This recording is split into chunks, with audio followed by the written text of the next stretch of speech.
के प्रथम तीर्थंकर हैं ऋषभदेव, लेकिन भगवान के ही अवतार हैं।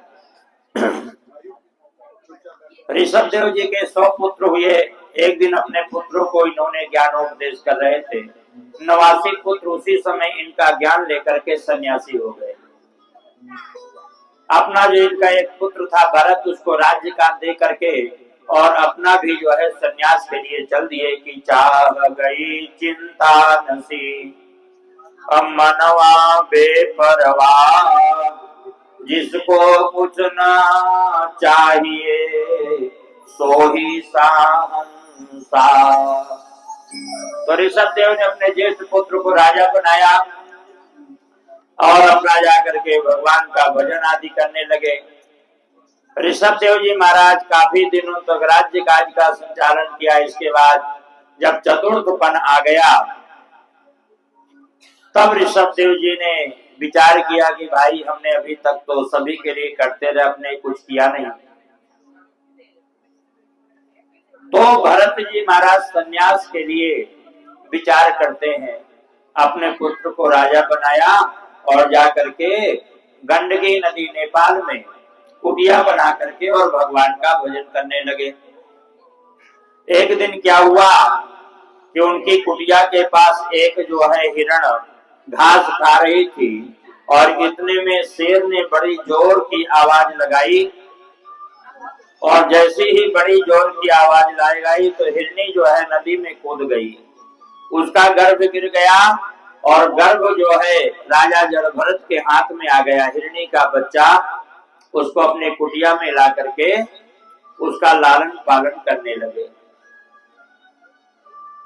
आए थे हरि भजन को घोटन लगे कपास है, गए थे भगवान भजन का, लेकिन वो हिरण के बच्चे के मुंह में फंस गए और उनकी जो 24 घंटे की जो पूजा थी वो 2 घंटे की रह गई।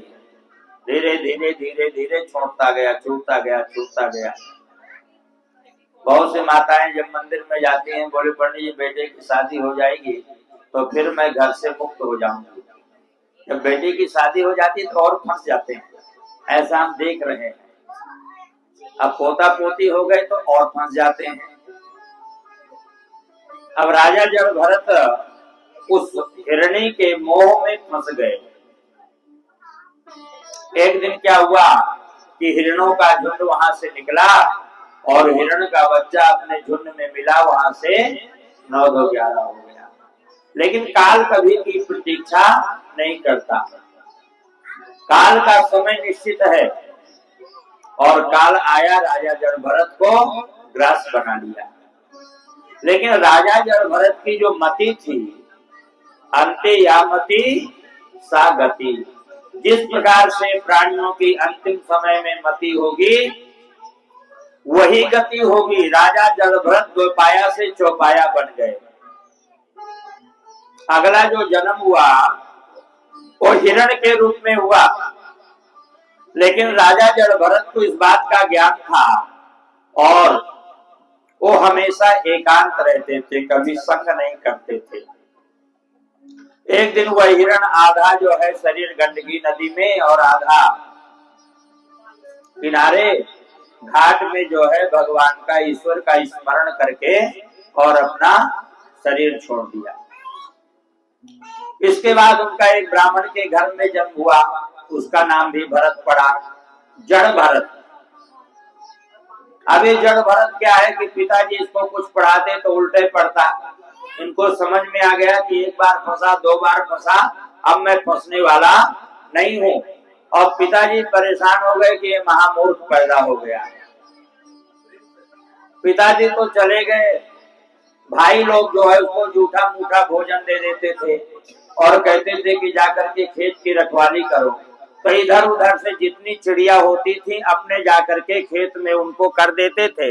एक दिन भाइयों ने देखा कि इसको हम खेत की रखवाली के लिए भेजते हैं, दुनिया भर की चिड़िया ला करके अपने खेत में बैठा देता है? राम जी की चिड़िया, राम जी का खेत, खाओ चिड़िया भर भर पेट, वो यही कहता।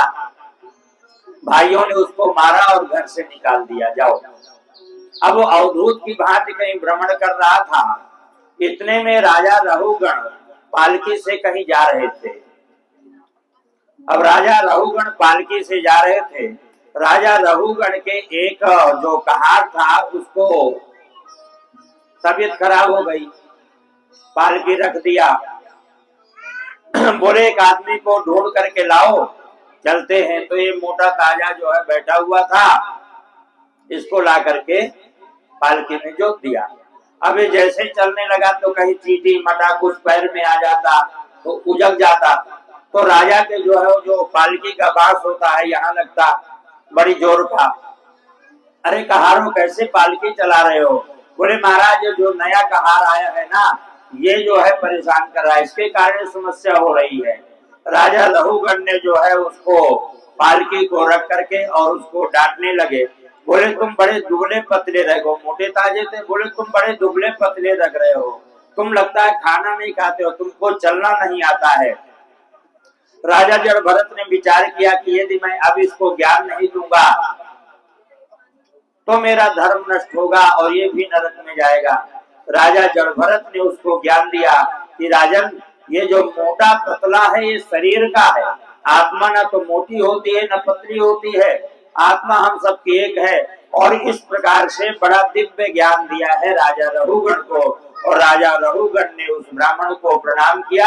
बोले महाराज मेरे से बड़ी भूल हो गई, मैं न तो इंद्र के वज्र को डरता हूँ, न शिव के त्रिशूल को डरता हूँ, न विष्णु के धनुष को डरता हूँ। अगर मुझे डर लगता है तो ब्राह्मण के श्राप से लगता है। इस प्रकार से राजा रहुगण ने उनको प्रणाम किया और राजा रहुगण चला गया। और भरत जी ने जाकर के जो है भगवान की तपस्या करके और ईश्वर को प्राप्त किया। यहाँ पर एक कथा और आती है कि कुछ जो है चोरों के सरदार जड़ भरत को पकड़ करके ले गए, उनको नरबलि देना था। तो जब नरबलि देने के लिए ले गए, काली के सामने जो है जड़ भरत को लिटा दिया। अब जैसे ही नरबलि देने लगे तो काली मां प्रकट होकर के सारे चोरों का संहार कर दिया। और काली मां ने जो है जड़ भरत को बड़े प्यार से बेटा करके पुकारा। राजा जड़ भरत बड़े ज्ञानी थे और भगवान की सन्निधि उन्होंने प्राप्त किया। बोलो वृंदावन बिहारी लाल की। आगे चल करके सुखदेव जी महाराज ने नरकों का वर्णन किया है। 28 प्रकार के नरक होते हैं, श्रीमद् भागवत में आया है। और वो कौन से क्या कर्म करते हैं जिनको नरक में जाना पड़ता है। नरक भी जो है धोबी घाट है, या तो अपने आप कपड़ा धो लो, नहीं तो अगर धोबी धुलेगा तो फिर अपने तरीके से धुलेगा है और फिर पछाड़ेगा, उसमें जो है फिर वो दया नहीं करता। और आप धुलोगे तो आराम से धुलोगे। तो इसलिए यदि हमसे जीवन में कुछ पाप हो जाता है तो उसका प्रायश्चित हमें स्वयं करके और अपने शरीर को निर्मल बना लेना चाहिए। और यदि हम प्रायश्चित नहीं किए हैं तो फिर वहां तो हमको इसका हिसाब देना ही पड़ेगा। राजा परीक्षित कहते हैं महाराज अगर भूल से, जान से, अज्ञान से, किसी भी प्रकार से अगर मान लो पाप हो जाता है और नरक न भोगना पड़े, इसका क्या उपाय है? तो बोले इसका उपाय केवल यही है, भगवान नाम का संकीर्तन। भगवान नाम का यदि हम सुमिरन करते हैं जीवन में तो भगवान के एक बार नाम लेने से करोड़ों करोड़ों जन्मों के पाप नष्ट हो जाते हैं। लेकिन श्रद्धा से, हमको ये पता है कि ये पाप हमने किया, लेकिन भगवान का नाम ले लिया तो हमको ये सामर्थ्य नहीं कि हमने एक बार भगवान का नाम ले लिया तो हमारा पाप नष्ट हो गया। क्योंकि भगवान के प्रति हमारा उतना श्रद्धा और विश्वास है ही नहीं है। एक समय की बात है कि गंगा जी से कुछ लोग स्नान करके जा रहे थे। पार्वती ने शंकर भगवान से कहा महाराज देखो कितने पुण्यात्मा है, ये सभी गंगा स्नान करके जा रहे हैं, बड़े पवित्र आत्मा है, इनका दर्शन करना जो है पुण्य का काम है। शंकर जी ने कहा पुण्यात्मा कुछ भी नहीं है। बोले महाराज गंगा गंगे तियो ब्रूयात योजना नाम सुतैरपि मुच्यते सर्व पापेभ्यो विष्णुलोक मोआप्नुयात्। जो 100 योजन दूर से गंगा गंगा कह देता है उसके जीवन के समस्त पाप नष्ट हो जाते हैं, गंगा स्नान का फल प्राप्त होता है। और आप कहते हो कि गंगा स्नान करके आए हैं, कोई पुण्यात्मा नहीं है। बोले परीक्षा लेना है। बोले कैसे? बोले चलो। तो जिस रास्ते से लोग आ रहे थे तो भगवान शंकर एक बुजुर्ग आदमी बन करके गड्ढे में लेट गए और पार्वती किनारे में बैठी। पार्वती जी कहती हैं कि भैया मेरे पति को निकाल दो, बुजुर्ग है, गड्ढे में गिर गए हैं। तो आदमी निकालने के लिए जैसे बढ़ता, बोले एक शर्त है। क्या? जीवन में अगर तुमने कोई पाप नहीं किया है तभी इनको आप निकाल सकते हो। तो वो आदमी रुक जाता। जैसे ही आदमी रुकता और आगे बढ़ जाता।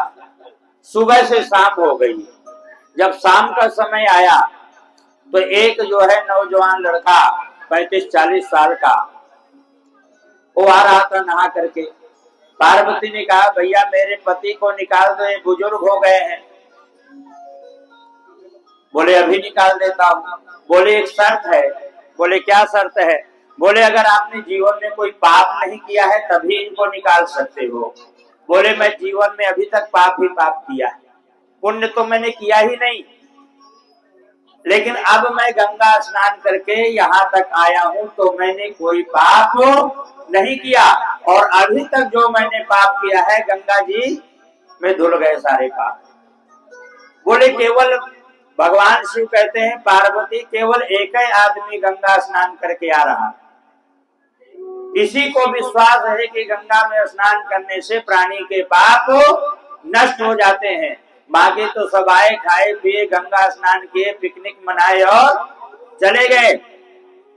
तो इस प्रकार से यदि हम जीवन में भगवान नाम का श्रद्धा और विश्वास से स्मरण करेंगे तो जीवन में हमको किसी प्रकार की कठिनाई और अंत समय में नरक की जो है गति नहीं भोगना पड़ेगा। सुखदेव जी महाराज कहते हैं राजन एक उपाख्यान मुझको याद आता है। क्या? बोले एक